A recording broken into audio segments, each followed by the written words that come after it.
I'm going to be showing you how to use the curvature tool. I don't think many people use this, and people still use the pen tool. You can find it underneath the pen tool, actually, on the left hand side.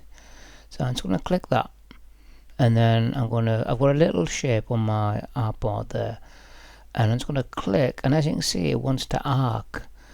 And then if I double click to change directions sharply like that, and one click, and then double click there, then one click, one click, one click.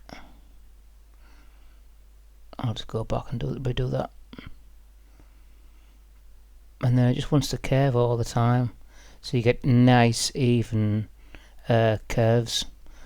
The pen tool's good, but it does have its limitations and it can be quite time consuming. So if I just do one click, there you go, and I'll double click there to go around a different direction, and double click there, and one click. So I'm just going to speed up this video while I go all the way through this this shape.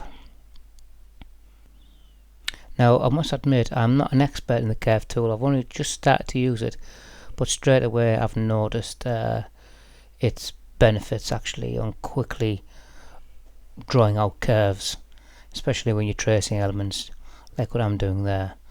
I'm just going to get rid of the background, and as you can see, now it's not perfect, but quite relatively quickly I've got a nice even curve line to my drawing there. Now you can tidy this up using the direct selection tool as normal.